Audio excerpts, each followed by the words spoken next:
From Mike Tyson to Michael Jackson, celebrities have popularized the idea of owning some of the most exotic animals as house pets. Oh god, oh Jesus. But what about something a little smaller and cuter? From baby lions to tigers to skunks, there are some pretty cute and rare animals you'd be surprised you can actually own, at least in some parts of the world. Run. Welcome to another episode of Forever Green. Today, we're counting down 9 of the cutest baby animals. Number 9, baby wombat. They are also an endangered species, and yet there are no laws against owning them in several countries. If you do get one, you need to make sure to train them not to bite and to give them plenty of room to fly.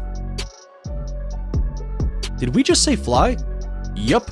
Despite their bulky appearance being the farthest thing from that of a sugar glider or flying squirrel, these Australian marsupials are capable of flying short distances. They use hyperventilation to inflate themselves into a sort of furry balloon and can travel from branch to branch and tree to tree, usually under cover of darkness. What's more, they make for interesting pets. Just check out this wombat who thinks it's a dog. However, for those of you looking to adopt one of these cute and cuddly companions, you should know that adult wombats can become aggressive and dangerous at times, and therefore need to be carefully domesticated. Number 8, baby tamandua. What's this cute little thing called, a tamadua? The tamadua is a member of the anteater family native to Central and South America, and is usually seen as a bit of a nuisance by its human neighbors. But as a pet, just look at this baby tamadua. But before you go thinking about using one of these guys for pest control, think again. Tamanduas are extremely picky eaters and only consume ants from the area they are native to. That being said, you could still own one outside of its natural habitat, as tamanduas are omnivores that eat all kinds of other foods, but they do require a variety of foods to be happy and healthy. The 10-pound tamandua is especially popular and makes a cuddly, easygoing companion in many parts of the world.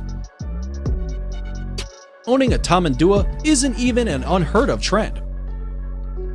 It's been 50 years since the eccentric artist Salvador Dali was photographed in walking his pet anteater down the streets of Paris. Before we move on to our next cutest baby animal, we have a quick challenge that'll just take 5 seconds to complete. Here's the deal. Leave us a like, smash that subscribe button, and turn on notifications, and you'll win 10 years of incredible luck. Try it. It actually works. Number 7. Baby tiger. Did you know the majority of tigers in the United States live as pets and not in the wild? One of the world's largest populations of privately owned tigers exists in the United States. With an estimated 5,000 tigers, the US captive tiger population exceeds the approximately 3,200 tigers living in the wild. Some of them are even owned by celebrities, such as Mike Tyson. And while it may sound thrilling at first, caring for a tiger can be a serious challenge. While you can start them off on milk as babies, eventually, a full-grown tiger's diet can go on to consist of up to 88 pounds of meat in one sitting. And it'll need space too. A tiger's enclosure should be as big as 40 square miles. Plus, you'll always need to keep an eye out. While studies do show tigers can peacefully coexist with humans, any frustrated, cooped-up cat has the capacity to lash out. But look at these baby tigers. Aren't they just cute? Number 6. Baby sloths. Two-toed sloths are the darlings of the exotic pet world, and for good reason. Owned by celebrities like actress Kristen Bell, these slow-moving, tree-dwelling creatures are just irresistible, especially as babies. They're in fact so cute that a video of Kristen Bell bursting into tears upon meeting a two-toed sloth went viral. But like tigers, they are not easily domesticated creatures. Two-toed sloths are high-maintenance creatures that are used to living in highly tropical, wild habitats. Habitats not easily duplicated by pet owners in the Western world. Even though sloths are legal to own in some countries in the world, the American Sloth Conservation Foundation warns pet owners not to mistake their cute and slow-moving nature for comfort. Stillness is actually a defense mechanism they've developed to blend in with the environment when they feel threatened by predators. Number 5. Baby llama. If you're feeling stressed out and the slowness of sloths isn't enough to get you to chill out, consider adopting a pet llama. The cool, low-key llama is often used as a therapy animal, which is why it makes such a great family pet, in the countries where it's legal to own one, of course. Just watch out for their bad spitting habit. Llama spit is filled with their stomach's gastric juice, which can be somewhat acidic and painful. But unless you give your llama a reason to feel threatened, it's unlikely they'll have a go at you.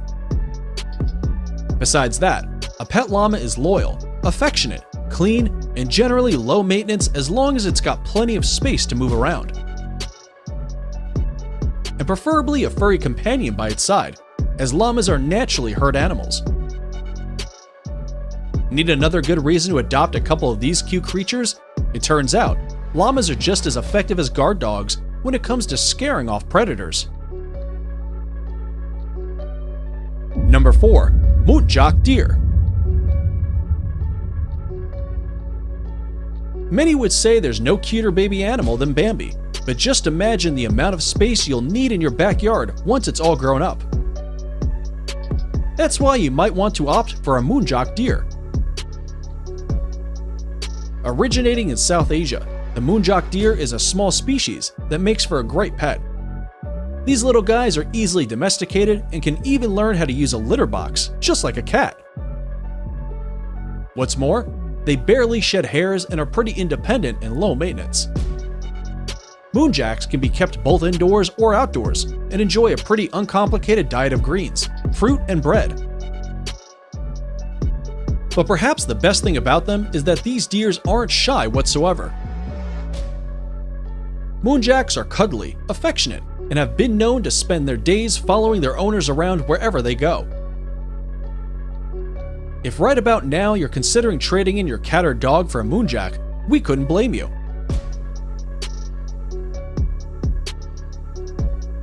Number 3. Baby skunks. Wow, hold on a second. Who would want to own a smelly little skunk? Well, here's some news. Owning a skunk isn't nearly as stinky as it sounds. Not only are they legal to own in many parts of the world, but most domestic skunks have been bred in captivity, where they've had their scent glands removed at a very young age. With all that stink out of the equation, all you're left with is one of the cutest, most playful baby animals you've ever met. Some animal rights advocates call the practice inhumane, as descented skunks likely wouldn't survive in the wild if they got lost.